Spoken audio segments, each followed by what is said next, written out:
Hello, welcome to the Beard Out Podcast. Podcast where we talk about the two greatest things in the world, beer and Weird Al Yankovic. My Aunt Lala and my dad are the hosts of the show. Thanks for listening to the Beard Out Podcast, part of the iPods Media Network. Stay weird and enjoy the show.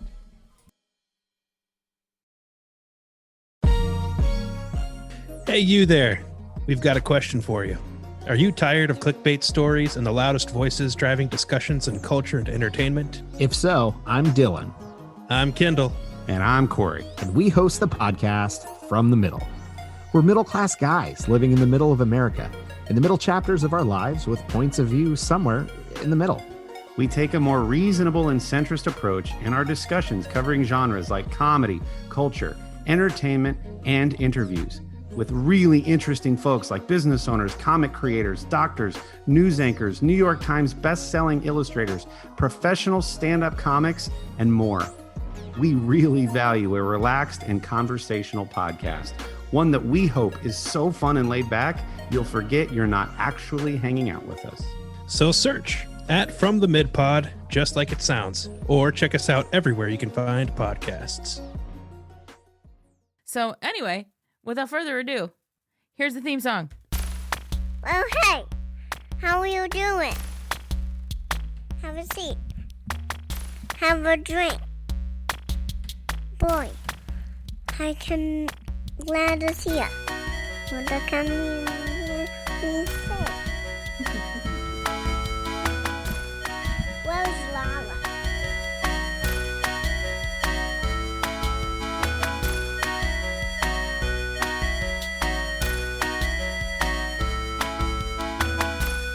Hey everybody! It is that time again. You know what time it is. It's time for a very special episode of the Beard Al Podcast. It's a podcast where we talk about two of the greatest things in the world, beer and Weird Al. And I am Lauren, but because it's a very special episode, my brother John is not here because he's not very special. And I have very special guests here with me. And this week, I have Drew, my friend from the Attitude Era Wrestling Review podcast, which, again, I am recently a fan of sports entertainment, so I now understand what you're talking about, and I love it even more than I did before I understood it. So, Drew, how are you? I am great. How are you this wonderful evening? And can I start out the episode with something special too? Yes. Congratulations. Yay. Oh, thank you. Yes. This is the first Beard Owl podcast episode since Russ and I got married. So this is my first episode as a married person. I know. It's so great. It's wonderful. So, yes, thank you for that. So happy. Thank you so much for that. Yeah. So, I did just get married, Drew. Thank you so much for that. And, you know, right here at the top, why don't you tell the listeners of the Beard Owl podcast who you are, what your podcast, because you have more than one. I only mentioned one, but tell them what your podcasts are about and, you know, what you are drinking tonight, because it is the Beard Owl podcast. Well, I am Drew. I am first, my longest running show, it'll be 2 years in May or June, I don't remember which, is the aforementioned Attitude Era Wrestling Review podcast. It's where me, my co-host Arnold, and special guest Lauren, who is at least two-time returning champion as a guest, and others, review the Attitude Era from, we started at King of the Ring 96 and we just released this morning as of recording Survivor Series 1997. So if you're a wrestling fan, you know what that means.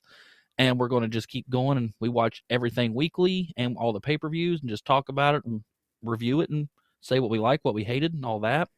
My other show, which just started in, I believe, November, so we're hitting about the 5-month mark now, is the Across the Stars podcast, where we go through everything Star Wars chronologically.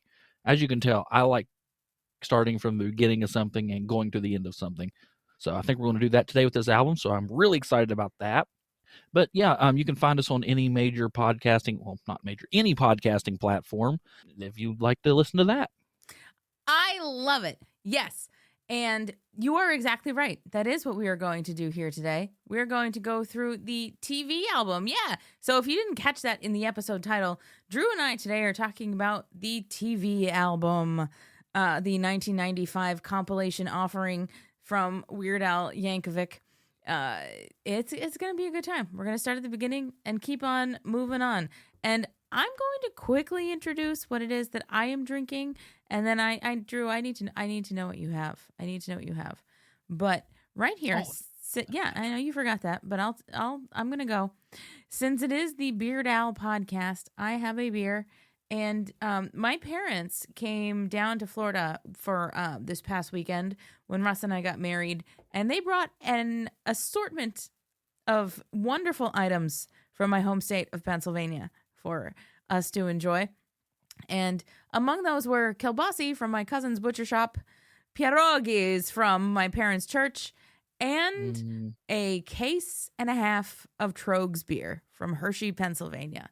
And so with me today, I have Trogs brewed once a year, Master of Pumpkins. It's Trogs' fall pumpkin offering, and I'm drinking it right now here in March.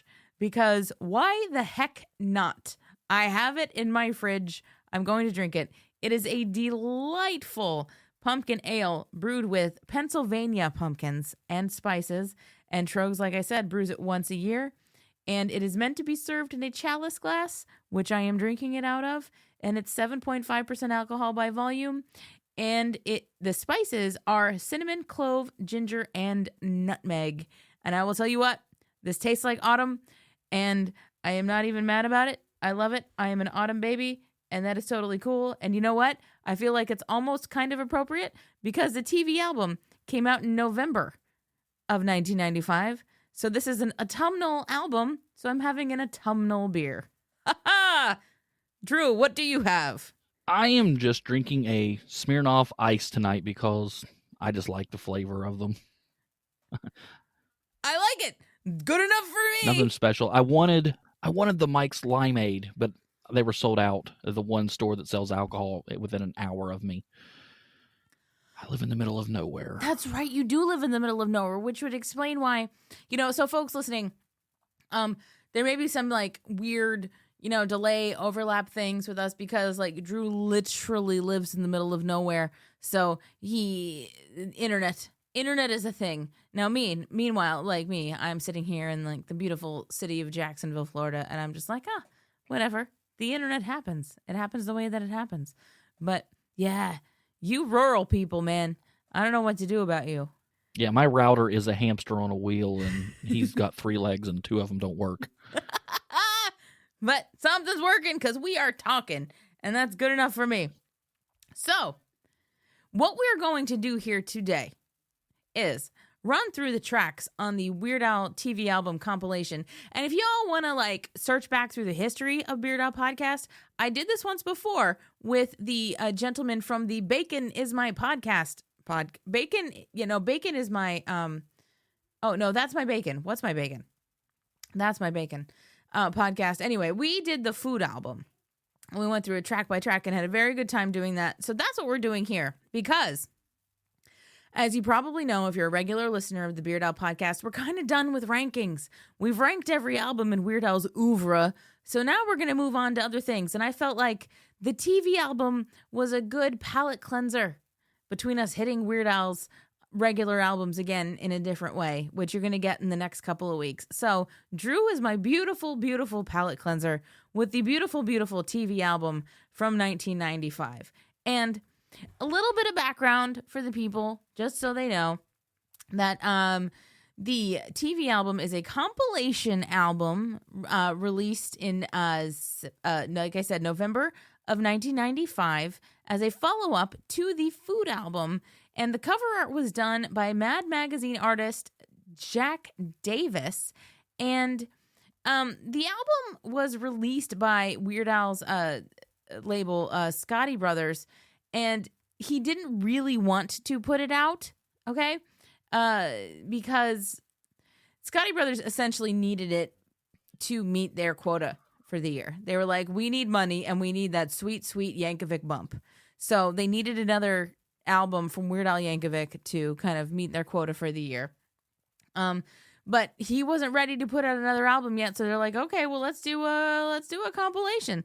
And it kind of worked out great for him because between the food album, the TV album, and the 2 greatest hits packages and the complete Al box set that came out during that time, Scotty Brothers had essentially used up all of their compilation options in Weird Al's contract, and that made it impossible for them to do any other compilations after this before he moved on to his new contract with a different record label. So we get the TV album, and this is what we wind up with. My history with the TV album is, honestly, I know all the songs individually, but I don't really know the TV album that well, if that makes sense. Yeah. Like It does make sense. My grandmother had all these albums, like Alapalooza, Off the Deep End, definitely UHF soundtrack, because go back and listen to my episode with Lauren talking about that one, you know, where that movie came from in my life. But yeah, she had all of these. My grandma loved Weird Al. That's awesome. And funny, anything funny. She had a very eclectic kind of music history because she was in her 60s and loved AC/DC, Led Zeppelin, Black Sabbath, but also had every Weird Al album. So that's awesome. I love that. I love my grandma. And you should. I think because she was doing the right thing with all this Weird Al stuff. So we're going to jump into the TV album and go through it track by track and just kind of give our reactions to what's happening here. And also, since I have it pulled up on Wikipedia, the Wikipedia description for every track on the TV album by Weird Al, is hilarious. So I am going to read that also because they just crack me up every time I look at them. So track 1 on the TV album is Bedrock Anthem, which is a parody of Under the Bridge and Give It Away by the Red Hot Chili Peppers. Discusses someone who wants to be a Flintstone and live in bedrock, describing the various perks in this delivery style of Give It Away. Exactly. Come on now. I was looking at the very same thing in front Yes. of me. I mean, that's just delightful. Discusses someone who wants to be a Flintstone and live in bedrock. Done to the style of this Red Hot Chili Pepper song that we're talking about. So I'm very briefly just going to say that every time that Under the Bridge starts by Red Hot Chili Peppers, if it's coming on the radio or coming on like streaming or anything like that, I get very disappointed when it's not Bedrock Anthem because honestly, I just don't care for it. And anytime Give It Away I hear anywhere out in the universe, I say yabba dabba do now. Yabba dabba do now. Because this song is more ingrained in my soul than either of these Red Hot Chili Peppers tracks. And I think it's probably just me not being a giant Red Hot Chili Peppers fan. And I'm going to stand by it because Flea from the Red Hot Chili Peppers did not care for Bedrock Anthem because he thought, oh, Weird Al could do better. And you know what? You could do better, Flea. You could do better. That's my take on this. That is my take on this. So, Drew, like, what do you think about Bedrock Anthem? It is the superior version of the song, by far. It's of this whole album. It's one of my favorites because I'm not going to lie, it has a lot to do with my Flintstone bias because I love the Flintstone cartoon. I little background for me. I used to come home and my parents were both at work when I got off of school, so I went to the neighbor's house and he watched 2 things religiously. The Flintstones and, oh, my mind just went blank, the space one. The Jetsons. We watched the Flintstones and the Jetsons. And I never have liked the Jetsons. But when the Flintstones came on, I was glued to the TV until the little green alien showed up, and we'll not get into the Flintstones lore, but anywho. So this one, I really love it because I could live in bedrock easily, and I get this one. I like that. This I like one that just about it. speaks to me. Yeah, I could see that. So I mean, I've got my T-shirt. There was a bit on the Weird Al show where Weird Al was in the Flintstones universe and it's like, oh, hey, it's our good friend Al Yankstone. So I've got an Al Yankstone t-shirt with Weird Al as one of the Flintstones on it. So yes, I feel that, and I cannot disagree with you. I can't. But speaking of can't, the second track on the TV album is Can't Watch This, which is a parody of You Can't Touch This by MC Hammer. And Wikipedia says this is about a man who hates what he sees on TV. And that is exactly what this song is about. And all I'll say is, at the time, my brother John, who is probably not listening to this episode, so I can throw him under as many buses as I want, was a big MC Hammer fan. So John was very much into the You Can't Touch This and the Too Legit to Quit and like all of that MC Hammer business. And Did he have hammer pants? he did not. But he should have. He did the dance. He did the whole thing. He loved him some MC Hammer, but he did not have the pants. And anyway, I don't know, like this Weird Al track, it's originally off of one of my least favorite Weird Al albums, Off the Deep End, which is just not my jam. And so I think the fact that it is where it is, and it's just another TV trope song. I don't love it, but I get why it's here on the TV album. But for me, this is not a top tier Weird Al song. I can see that. It's, to me, I always look at all these and how they relate to the way they make me feel. And this one is me with all these 40-second, 30-second videos that the internet is populated with that people make now. I can't watch this. I don't care. Put some effort into it. The ones that really irritate me, this is what I was thinking of the entire song, is the people that will like act out stand-up comedians acts like it's their own and like, oh, share my thing. Stop stealing other people's stuff. And if you are going to be original, but yeah, that's what I was thinking through this. I can't watch this. Put some effort, people. Yeah, I love that the spirit of the song anyway can be timeless, but like the song itself is not timeless, right? But I love that you were able to take the spirit of what it was doing and be like, you know what? No, but this is TikTok though.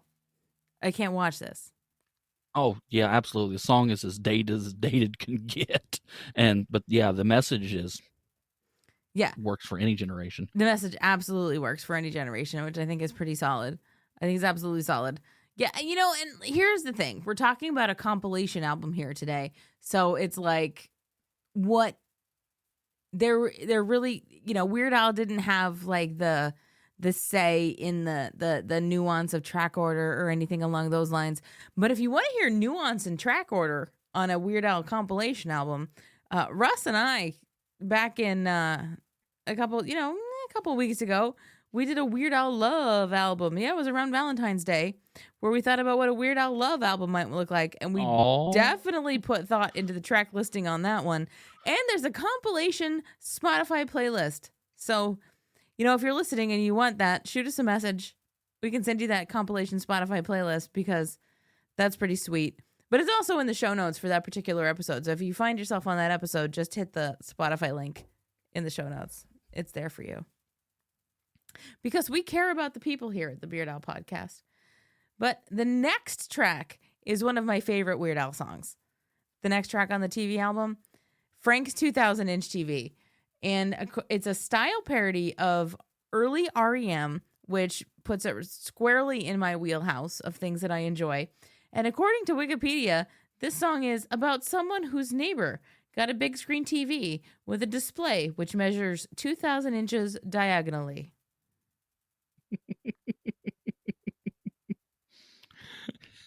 Or the way my wife looks at our TV in our living room and it's only 65. I don't even know how big our living room TV is. I think it's like 70 something. And it's huge. I can't imagine. We did an episode on this song and I cannot imagine a TV that big. It's 166 feet roughly. That is diagonal. too much. That is too much TV. That's just entirely too No. much TV. No, I could be okay with that. But where would you put it? In my yard. I guess. Again, I guess your neighbors could watch The Simpsons from 30 blocks away. My neighbors are 30 blocks away. Exactly. So that's what the song is. That's great. That's great. My neighbors are 30 blocks away. Yeah. So, your neighbors could watch The Simpsons from your backyard on Frank's 2000-inch TV. It's a beautiful thing. That's the way it's supposed to go. That is the way I'm a man. There's no such thing as a TV that's too big. Well, Russ and I had this conversation, and the TV that we have, we have it, and it's great, and it's a great TV, and we are very much looking forward to having people over for our WrestleMania party to watch on this big TV. That's Russ made a Facebook event, and he was like, "Watch WrestleMania on our large TV," and I was like, "Yeah, it is a pretty large TV, isn't it?" So anyway, there's that. But then he saw online a deal for a TV that's 10 inches bigger diagonally. And he kind of looked at the space that we have for the TV and he's like, that would be too big for here.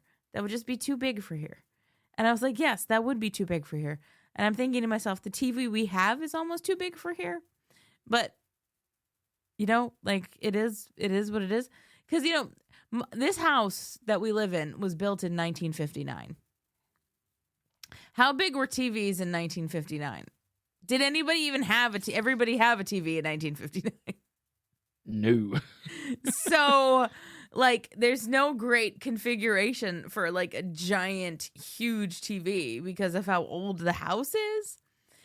So, I'm like, I think we have the biggest TV that this house can reasonably accommodate. I can't even fathom a 2,000-inch TV. See, my house is the exact opposite. My living room is 25 by 22 with 18-foot ceiling. There's no TV you can get that's big enough. Well, that's a delightful problem to have. It is. I'm happy. But I have internet that works. I would trade you in a heartbeat. You can have my living room, and I will take your non-one-legged gerbil on a wheel. That's fabulous. It's on my non-one-legged gerbil on a wheel. Well, you know what? We might as well move on to the next track. I mean, I love Frank's 2000-inch TV. I think it's a delightful song. But the next track on the TV album is Money for Nothing / Beverly Hillbillies, which is a parody of Money for Nothing by Dire Straits. And fun fact, it was supposed to be called The Ballad of Jed Clampett, but there was some, interference from labels and copyrights and all this, that, and the other. So the song had to be called Money for Nothing / Beverly Hillbillies, which I think is stupid. Just let Weird Al do his thing. But anyway, I digress. According to Wikipedia, this is a song about the Beverly Hillbillies to the tune of Money for Nothing by Dire Straits. The TV album lists the title without its asterisk. And I don't know what the asterisk is supposed to mean, but that is what the Wikipedia entry says. I don't remember ever seeing it with one. I know. Money for Nothing / I'm going to click through to that. Oh, there's an asterisk in the actual title. What does the asterisk even point to? I don't know. Well, this is dumb. But anyway, there's an asterisk on the song and the other places it is listed, but why? Okay, so you know what? Loyal listeners of the show, why is there an asterisk on this? Because I don't know what could it possibly stand for. I have no idea. But I love the placement of this song in the UHF movie, and I feel like it obviously had to be included on the TV album. So what are your thoughts on this? Because I know you're a UHF guy, so this is squarely in your wheelhouse. Oh, this would be probably number 2 on this album if I was ranking it, because yes, I'm a UHF guy, and I think that may give away my favorite song on here. But I love the movie. I love this song. I love the original song too. Mm-hmm. But this is one that, if I'm going to say which one's better, like the original or the Weird Al, this is going to be 1A, 1B, and I don't know which I could put where. But I love this, and I agree with where you said this had to be on the TV album. And I do like where they put it, because especially with what's coming up in the next couple ones, I think it's a very nice way to. We did funny. Now we kind of did funny, but it's kind of real, because if that makes sense, of Yeah. it's not. How do I put it? Lost my train of thought. we look, there are no tracks here. That's true. I'm way off the rails. I'm back there with my one-legged gerbil or hamster thing. But after Frank's 2000-inch TV, we did REM, and this just to jump right in with Dire Straits, I think, is a nice little dichotomy. It absolutely is.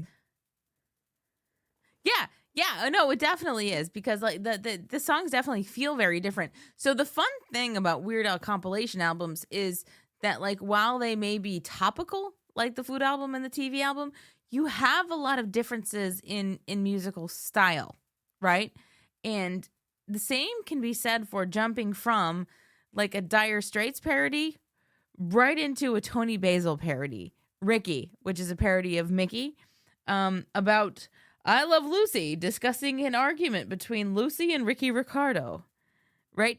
That's a fun little jump from Money for Nothing, Beverly Hillbillies, right into Ricky.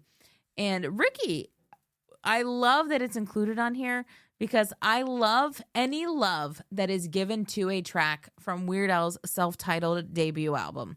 Anything that comes off of his debut album that gets any bit of, like, you know what, we're going to put you on a compilation, you're going on a greatest hits, anything along those lines, I'm like, yes, please. Because I feel like his debut album is underrated in a plethora of ways. But there were some fine, shiny nuggets on there, and this is definitely one of them. Yes. This one, I love this one for multiple reasons. As soon as I heard this one, I started laughing, because my daughter, she's 7 in second grade, and is working on a project about Lucille Ball. So this just made me like hilarious. It's just perfect timing. But the thing that I really loved in this, and I noticed it as soon as I had to look this one up. I got this one off of YouTube and was watching the video. Oh, it's so great. Oh, Tress MacNeille. Yes. I don't know. I don't know if you're out there in podcast land, don't know who that is, but if I could just say you should, and if your back hurts and you're taking ibuprofen, you know who she is, because you've heard her talk of all the voices she's done in your childhood. Just for a few, she was Dot in Animaniacs. Yes, she was. She's been Daisy Duck before. She's not Daisy. She's also Minnie, I believe. She's tons of Simpsons voices. She was Gadget on Chip and Dale Rescue Rangers. I could go on Babs Bunny on Tiny Toon Adventures, and just look her up on her filmography. Oh my gosh, the thing she's been in. Yeah, she's delightful. And it was so funny for me and my brother, because we grew up listening to this, and we also grew up watching Animaniacs. And we did not have the, oh my God, that's the same person moment until we were well into adulthood. Okay. And when we finally made that, like, oh my God connection, like, you can't not hear it then. And it's amazing the way that she is able to manipulate her voice to be exactly what she needs to be, especially for something like this, to sound like Lucille Ball singing. It is not a small feat, and she did it absolutely beautifully. And the fact that Weird Al was able to get someone who could do it that well, that early in his career, it's mind-blowing. It's absolutely mind-blowing. And I feel like it speaks to the fact that there's a certain kind of person that recognizes the genius that goes into what Weird Al does and did and has always done. That was like, you know what? I think I need to be part of this, and just kind of let it happen. And she is absolutely one of those people that made something magical happen. I totally agree. It's a song, but I think she really does make the song with her just perfect. I don't want to say impression, but rendition of Lucy. Mm-hmm. in this. I love this one. It's true. You know, I'm going to throw a little sidebar in on this because when my brother and I were, when we were kids, we did a summer reading program at our local public library. And the summer reading program at our local public library had a talent show at the end of every summer. And one summer, John and I did this song at the talent show for our local public library summer reading program. He was Ricky, I was Lucy, and we just lip synced it, and we had a little skit that we acted out to it. And long story short, until I moved out of Pennsylvania, anytime I went to my local public library, somebody called me Lucy. That is amazing. Yeah. I love it. Yeah. That is cheers. Perfect. It's perfect. And so, you know, now I have since dyed my hair red, and I have chosen as my confirmation name Lucy. But, you know, it's all a coincidence. It's all an absolute coincidence. But we need to keep moving through this TV album. Our next track is a style parody of Peter Gabriel, and it's a track by the name of Talk Soup, which Wikipedia, again, says is about a man who is desperate to appear on Geraldo, the Sally Jesse Raphael Show, or any other daytime talk show to talk about his bizarre relationships, uncommon family relations, and unusual opinions. I'm really disappointed that when they listed Geraldo, Sally Jesse, or many others, that they didn't list Town Talk. Town Talk with George. I know. But, you know, I will tell you that I think that this is a great style parody of what Peter Gabriel was doing. And yes, I feel like it's definitely underrated in that regard. Like, because there are not enough people talking about Talk Soup in Weird Al circles. Like, this is definitely one of those songs that gets overlooked far too much. I think is brilliant in a lot of ways. And I also think that it's a great social commentary. Like, yes, this is on a silly TV album TV compilation album situation. But this song talks about how desperate people were for fame to get on these silly shows. And guess what? Nothing has changed. It's just switched from talk shows to reality TV. And so the message is still exactly the same. Yeah, exactly. Instead of what I can do to get on a talk show, it's, hey, I can do this incredibly dangerous TikTok challenge and video it, and I'll be famous for 30 seconds. Oh my God. Like, that's why I stay off of TikTok. Same here. It's, I can't watch this times 2. Everything I said up there, just lather, rinse, repeat down here. Yeah, it's the same. It's the same. I feel like the best thing that this song has going for it is how brilliant of a style parody it is of Peter Gabriel. This is right up there with, Weird Al has done 2 style parodies of Peter Gabriel, and I have a hard time, like, coin flip in my brain of which one I think is better. This one and Waffle King off of Alapalooza. And Waffle King was actually recorded for the Off the Deep End sessions, but didn't get released until Alapalooza. But both are nailing what Peter Gabriel did in his heyday. And it's like, I can't pick. But this kind of has that, like, heavy, like, I want to tell the world about it right now. Like that is so Peter Gabriel. The trumpet riff in this is just absolutely perfect. Yes, absolutely. It is absolutely perfect. It will get in your head, it will get in your ear, and you will be for a long time. And then people are going to ask you what's stuck in your head, and then you're going to have to explain that it's a Weird Al song that nobody knows. And then ultimately you're going to probably have a great conversation in teaching people about how great Weird Al is if things go for you the way they usually go for me, which is wonderful. I'll just point them to you. Like, yeah, here's a podcast to listen to. Well, I love that. I appreciate that. Yeah, point them to me. I am the voice of reason in this conversation. And The next thing we have on the TV album is probably one of my favorites.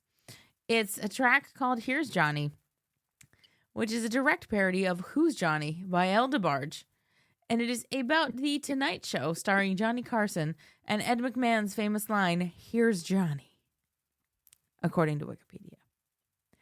And I think this track, John and I, my brother and I did an episode about this song just back in January for his birthday, because his name is John. So I was like, "Here's Johnny." So that's what we did it for his birthday. And this song is so incredibly underrated because the original song was not the hit it was supposed to be. This is off of the album Polka Party, which has so many like almost awesome things on it, but ended up being a commercial flop for Weird Al and was a whole situation. But this song is so great. This song is so great. And the Ed McMahon impersonator on it is hilarious. And I love how specific it gets about all the Ed McMahonisms that happen, you know, like being with the Budweiser thing and all this, that, and the other. And it's just so incredibly funny. And I think this is 100% catchier than the original. But that's probably my personal bias. No, not at all. But I have to agree with you. I totally agree with you because I'm not going to lie, never heard the original and probably don't ever want to because I love this one. And the thing that really endears me to this song is I don't want to say that there was no effort, but I mean, it's not a giant leap from Who's Johnny to Here's Johnny, but we take such a simple little change and turn the song completely on its head and make it something that's absolutely hilarious. Especially in 1986. I know if you're listening to this now and you're born after that, you have no idea how big Johnny Carson was at the time. And just for this song to, like you said, hit all those points and the little idiosyncrasies of Ed McMahon and Johnny's banter back and forth every night was just perfect. I love this one. It's so great. Hey-o, hey-o. It's so funny. And, my brother and I, we were born before, we were born before Johnny Carson stopped hosting The Tonight Show, but we weren't old enough to have really experienced Johnny Carson hosting The Tonight Show. So the joke we had to kind of pick up retroactively, but everything in this song is still kind of funny, even if you don't get the joke immediately. And so we've always loved it, and we've always had such a good time with it. And I think that is something that cannot be understated. Weird Al could take a song that was a barely hit, not even a hit, just an initial single from an artist from a band that was successful trying to go solo, and turn it into something that's stuck in the minds of his diehard fans in a way that they truly, truly revere it. And it's all it's the wordplay. It's just everything that kind of, you can tell that he cared a lot with this song. And that you can't say that about everything on the Polka Party album, but you can definitely say that about this song. That this is one of the songs on Polka Party that Weird Al was like, I'm putting my heart and soul into this. And you totally, totally get that. And we can go back in time now a little bit to the In 3D album from 1984, which is only 2 years before the Polka Party album. But Weird Al released an album in 84, 85, and 86. So there's just so much happening here. But in 1984, on the N3D album, he had a track called The Brady Bunch, which is a parody of The Safety Dance by Men Without Hats. And according to Wikipedia, once again, this is, quote, about a man's dislike of the show The Brady Bunch. But it's so much more than that. Because in my mind, this is one of the most brilliant bits of wordplay that Weird Al has ever put on paper. because the first half of the song is talking about stuff that's on TV that you could, in theory, watch. The second half of the song is the lyrics to the Brady Bunch theme song set to the music of The Safety Dance by Men Without Hats. And that is so freaking clever. I cannot even handle it. Agreed. It hits you just like out of nowhere. You're just humming along and you're like, wait a minute, I know this, but this is wrong, but yet so right all at the same time. I love it. Who would have thought Safety Dance and the Brady Bunch? Just the forethought to put those two things together doesn't make sense. It reminds me of that old commercial where I don't know if old enough to remember this, but the Reese Cup commercial where the guy gets his peanut butter in the guy's chocolate. No, you got your chocolate, my peanut butter. That is this song right here. You got your Brady Bunch in my Safety Dance. No, you got your Safety Dance in my Brady Bunch. That's Ooh, this exactly is perfect. what happened. This is so perfect. It's a story of a lovely Brady who is bringing up their very lovely girls. All of them hair and gold like their mother. The youngest one in curls. See, it's perfect. It's perfect. Yeah, Like, there's no other words. It is so perfect. And I will tell you this much. This is one of those songs I heard Weird Al's Brady Bunch before I heard the Safety Dance for the first time. You know, because of when I was born. But I guess I get why the Safety Dance was a hit. It's a catchy. I love Safety Dance. I'm not even going to lie. I'm not even going to try to pretend that I don't love the original too. What's it? Okay, yeah. Okay, I'm not knocking you for it because again, I get it. It's catchy. It's not my favorite song of theirs by Men Without Hats. Really? That would have to be. Whoa. Men Without Hats have other songs? Look up Pop Goes the World and tell me that doesn't get stuck in your head. Okay, that is my homework for after we record this. Yeah, if you're out there listening, Pop Goes the World by Men Without Hats. It's a great little song. Very underrated. Okay, then. Huh, because here, obviously everybody knows Men Without Hats for the Safety Dance. I didn't even think that there was anything else by them worth listening to. So, the next track on the TV album is Cable TV, which was originally found on the Dare to Be Stupid album from 1985. So again, we're still in that, like, all this stuff is really, really lumped close together. This is a Weird Al original. Wikipedia says it's supposedly a style parody of Elton John's Hercules, but I don't hear it because I'm a big Elton John fan, and I say no. You may have been inspired by it, but I don't get it. I think it's just a Weird Al song that's just done beautifully. And it's about a man and his love of cable television.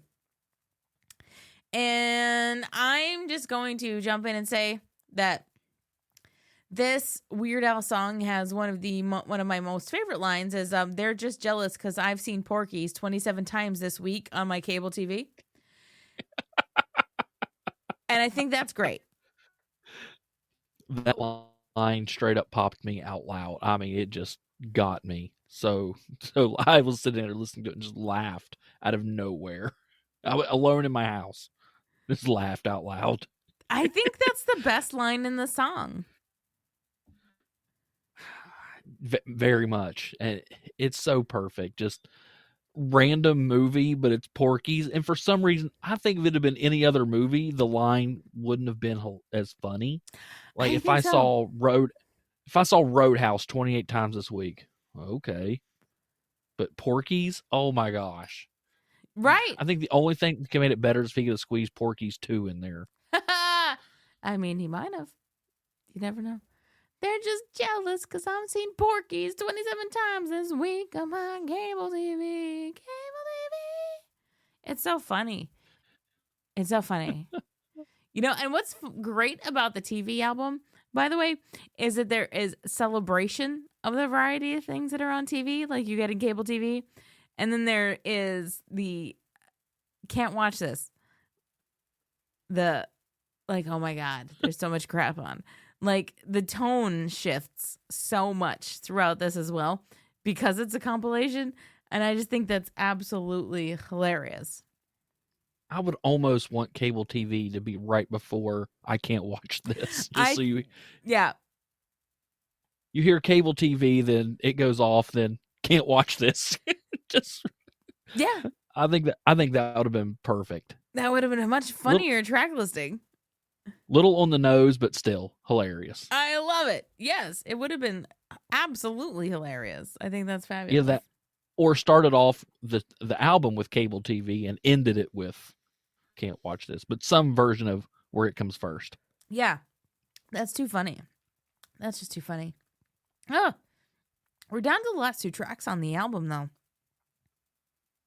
Oh, that makes me sad. I know, but we have more to talk about after that. Don't worry about it. Okay, we're good then. Yeah, because we've got Lost on Jeopardy, which is a parody of Our Love's in Jeopardy by the Greg Kihn Band, which nobody remembers.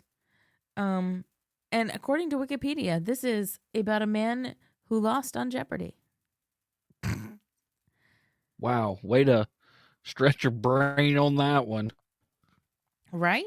And I think this song is great because I think nobody remembers Our Love's in Jeopardy. But if you go to any Weird Al concert and he does I Lost on Jeopardy, people are going to lose their freaking minds. Especially since now that there is a Weird Al Jeopardy game for the VIP people at certain Weird Al concert events.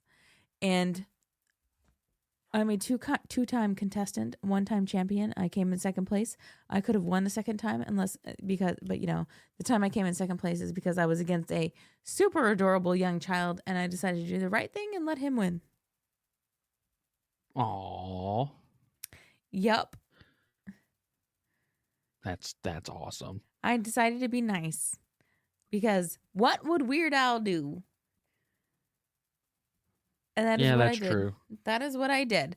When I started the game, I was up against like 2 full-grown adults, but then one of the adults kept like doing real bad, and this kid in the audience was like, "I know the answer," and so then he got called up and took the place, and I had this moment where I was like, "Oh no, I was ready to win, and now I'm going to come in second because of this freaking adorable kid." Freaking adorable kids will get you every time. They will, freaking adorable kids. I got 2 of them. Ugh. That's what happens. They run your life. I don't have any of my own, but I'm very nice to the ones that I meet out in the wild. Yeah, the ones in the wild will get you even worse because you never know. You never know. So I'm just like, you know what? I am basically a human cartoon. Kids love me. And so I'm just like, you know what? I'm just going to kind of live up to whatever that is that I'm here for. And that's great. After Russ and I got married, we went out to dinner, and my friend Trish brought her almost 3-year-old, and he's freaking adorable, by the way. This kid is hilarious. He's funny and he's great. And Trish was like trying to like hold him and like keep him settled and stuff like that. And between me and my mom, who was also basically a human cartoon, we kept this kid entertained. You know, because he had a little monster truck, like a rolly toy, and he's rolling it back and forth across the table to my mom, and she's like really interacting with him and like just kind of not. Here's the thing: to interact with kids, don't make them feel like they're less than you. You know, that's what I always do. It's just like, no, like I'm a person and you're a person. Yeah, you happen to be like a toddler, but at the same time, I'm not going to talk down to you. I'm just going to be like, hey, that's a cool truck. Can I see it? And that's what I'm going to do. I'm going to talk. And he was like, yeah, you can see it. And so then I start on the table. And then my mom sees this happening and she's like, oh, Lauren, can I see the truck? And I was like, yeah, Mom, here you go. And then she starts rolling it back and forth. And like my friend Trish looks at me because we're like having this like on his level moment with her kid. And she's like, I need to take you with me everywhere instead of a tablet. Oh, kids, you hit the nail right on the head. You can't talk down to them. They know instantly. It doesn't matter what age. They can be 6 minutes old and you start doing blah, blah, blah. they'll scream at you. Yeah. Okay, that's a little exaggerated, but definitely 3. They will know quickly, and they will not like it. Yeah, and so I just don't do it. I I'm like, I don't even talk down to my dogs. You know what I mean? I'm like, hey, come in the house. You know what I mean? Like, beings are beings, and I feel like your soul kind of is what it is. I don't anymore, but my dog's deaf. Oh, well, that'll do it. Oh, poor And baby. come back next week for more parenting tips with Drew. Yeah. Yeah. And I mean, I was put here to be a cool aunt, you know? And that's what I do. That is what I do. I'm just like, I'm just going to talk at kids, not to kids or down to. I'm just going to talk right where you are. I can be where any kid is because that is kind of where I am most of the time anyway. I have a podcast about same. freaking Weird Al. So what do you want? I do Star Wars, so I just pull out a lightsaber and make it go, and like, oh, cool, Yep. oh, yay. There's your in. Exactly. All you need with a kid is an in, and then it's just like, oh, okay, we're fine now. Hey, we got one more song on the TV album, and it's UHF, which is the theme song from the movie UHF. Yay. It's a great original. It's perfect. It's beautiful. I love it. And according to Wikipedia, it just says original, which means it's not trying to be anything other than what it is. And it's about George's TV channel and UHF, which is exactly right. It's just like promoting the TV channel, and it's freaking beautiful. Do do do do do do do do do do. Just such an iconic opening riff. Great riff. I love it. Great riff. It is so perfect.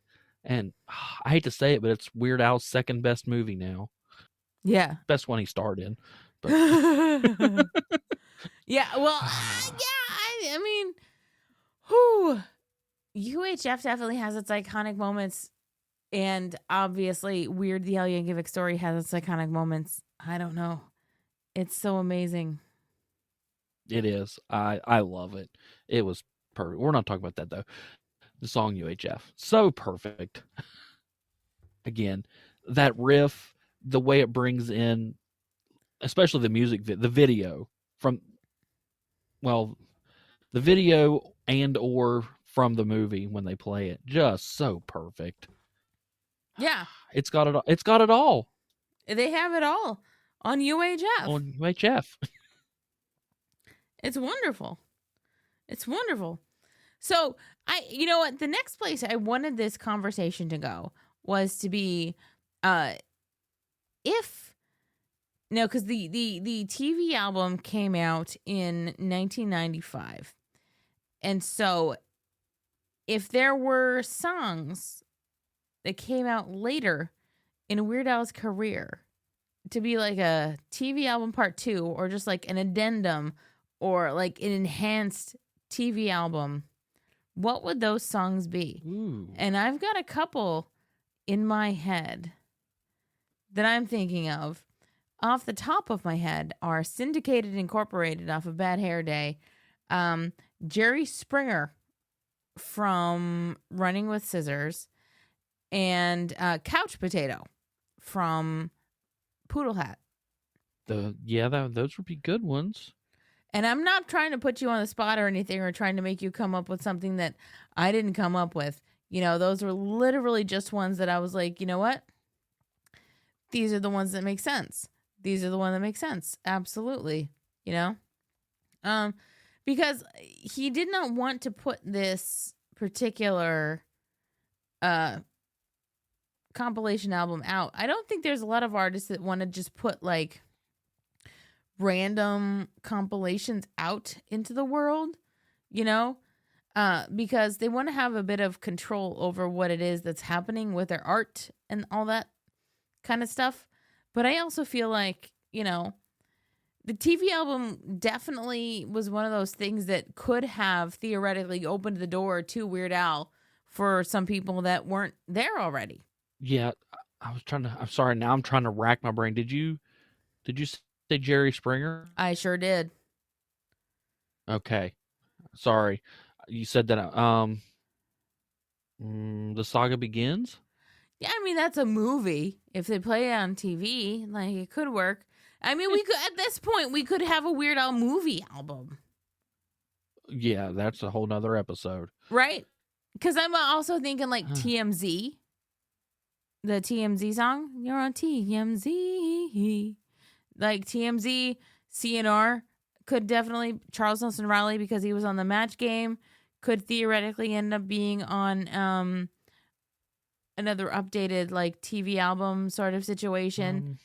And then I don't even know if there's anything off of Mandatory Fun that would work for a TV album. I don't think there is, because he might have gotten out of, I mean, Inactive.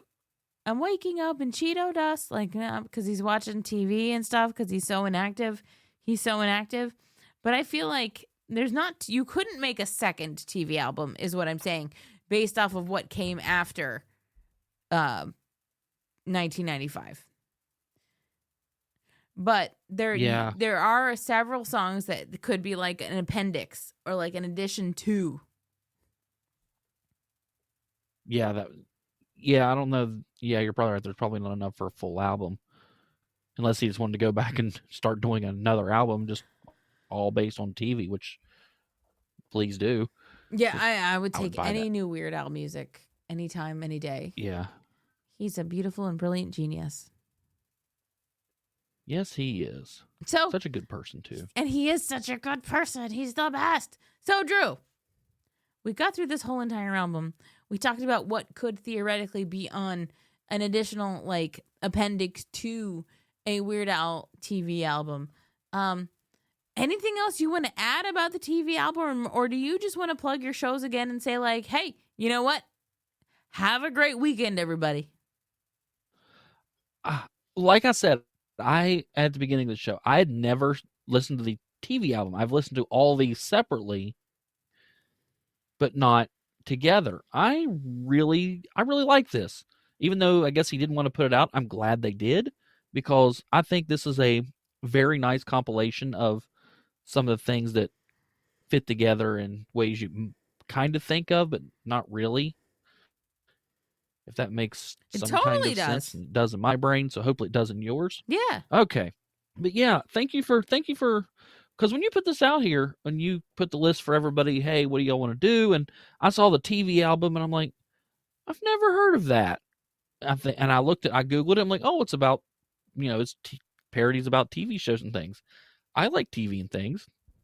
Both my podcasts are about TV things, so let's do that. That was my whole reason, and I'm really glad that I liked it, because this is one, and I know it's a compilation, so we get the pick, but I really don't think there's a weak song on here. There isn't. And I like that. Yeah. They all can definitely hold their own. Like, we all have our favorites and our least favorites and all this, that, and the other. But at the end of the day, this is a solid compilation, and I feel like it's a solid introduction to Weird Al for somebody at this time. And it serves its purpose. It absolutely serves its purpose. And I'm not mad at it. We had it on CD. It is currently at my parents' house in my dad's collection of our Weird Al CD, stuff that we accumulated over the years. Yeah, this will be at my mom's house with my grandma's CD collection she inherited. So it's a beautiful thing. It's a beautiful thing. So you know what, Drew? Now that we are nearing the end here, I would love for you to once again tell people where they can find your podcasts, what they're about.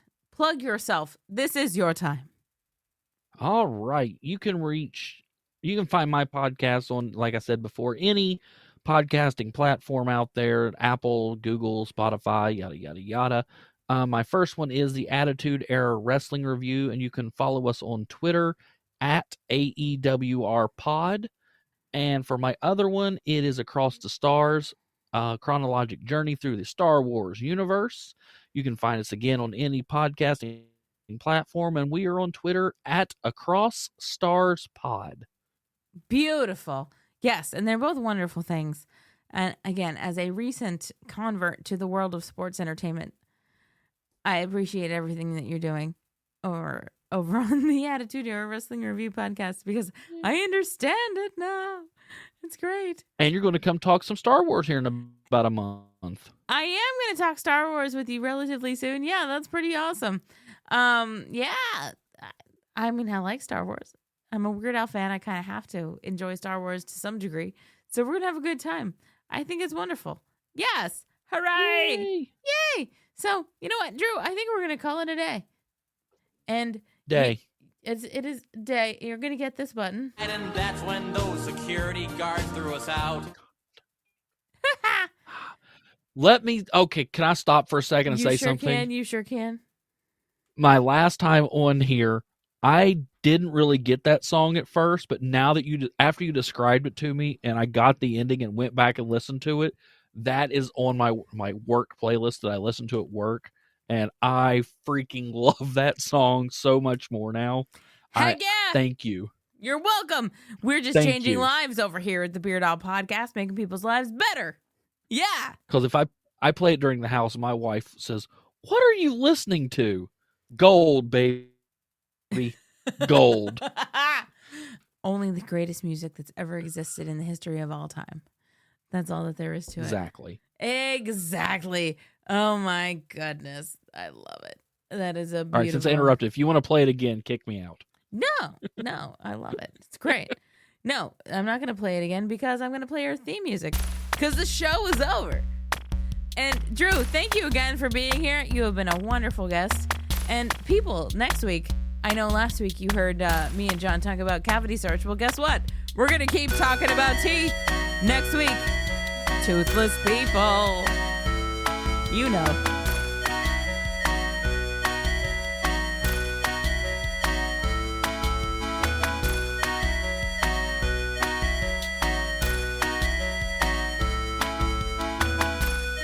Oh, sorry. We got a one. We got a pencil again.